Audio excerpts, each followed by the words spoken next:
For most of my life, there were little things about me that never quite made sense, and it actually took me till I was 34 to realise I was on the spectrum. I first come to realise that I was on the spectrum when I was 22, when my mum handed me my speech therapy documentations that I had when I was a child. I don't know what prompted her to find them or to give them to me, but she just found them, came across them, and she just came up to me and said, "Here, George, this would be of interest for you," and plonked it on my lap. And I was like, "Oh, okay." So I started reading into it, and as I was like further reading into it, I was learning an awful lot of like new information of what professionals were saying about me when I was being assessed in those, because obviously in my memory, I just remember being there doing like whatever they were asking me to do. But I to actually know what they were writing down in the assessment papers was quite fascinating. And one of the things that they wrote in there that prompted me to further then discover that I was potentially on the spectrum was that they had diagnosed me with social and communication difficulties, which again, I didn't think that was a thing that you could be diagnosed with just that specific thing. So I went ahead and Googled that, to look more into that. What does that really mean? And then of course that led to Asperger's, and I was like, oh, okay, what's this? Because I'd never heard of Asperger's to that point. I'd heard of autism, but not Asperger's. And growing up, I remember thinking about me maybe possibly being autistic when I was a kid, but my idea of autism back then was a lot different. So I didn't think, oh no, I don't think I'm that. But there is something different about me. I felt like I didn't know what it was. So then, of course, years later, reading these assessments and then Googling the information on that was Asperger's. And so that was like, okay.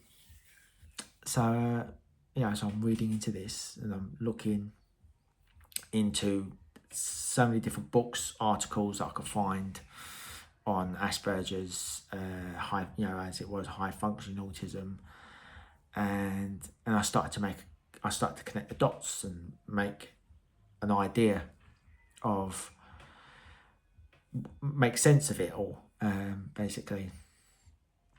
And of course, when I first spoke to my parents about it, upon this discovery, they agreed. And I was like, oh, so why didn't you ever mention it to me when I was a kid? And they said, well, because the doctors told us that you didn't have it, you weren't on it. But of course, this is the 90s. Back in the 90s, it was different. Then the doctors were very much stereotyping it. They were looking for the stereotype.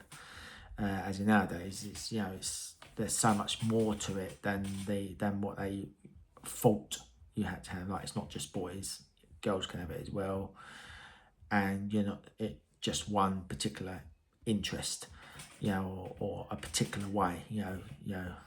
As the saying goes, you met one autistic person, you've met one autistic person. Aside from other confidence as well, it kind of always held me back, even though when I didn't know what it was, but it always held me back in school. Like, I felt like I had so much potential, but because of my confidence and peer pressure, all that, etc., it kind of restricted me to putting myself out there into the things that I liked doing or enjoyed or wanted to do, even when I got to a school leaving age. And then after 3 years, 2013, I went to my GP to ask for a referral, and I went with my mum, and he came back with just a letter, not a phone call or anything like that, just a letter. And he didn't really do much, really. He just said, here are some self-referral places, and that was that. So it didn't really give me a lot of confidence about pursuing it any further, because the self-diagnosis, the self-referral way is private and you've got to pay. And I didn't have the money. I was practically unemployed back then, and I just didn't have the money, the funds to be able to go down that route. And because I had the GP then, I felt like, I kept thinking to myself, but what if I did spend that money? If I had the money, what if I did spend that money? And then it came back not. But I would still have these feelings of being different, and these struggles that I had in finding full-time work, pursuing my interests, what I liked, and confidence issues and social interactions issues. It was I'd be like, you told me no, but I still feel the same, and I'll be like back to square one. So I was a bit, so I was a bit sort of like hesitant to going down that road. So I just accepted the self-diagnosis, and of course, years later, till I was 34, the world had changed in how people see autism. Asperger's was no longer recognised as its own diagnosis anymore. It was all clumped together as under one umbrella.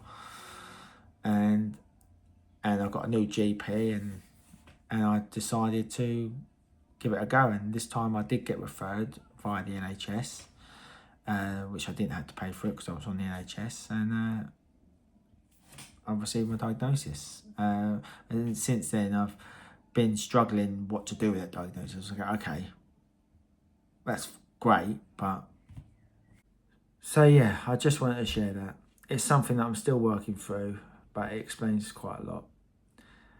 If anyone else has been through this, I'd generally like to hear your experience. So yeah, I'll see you in the next one.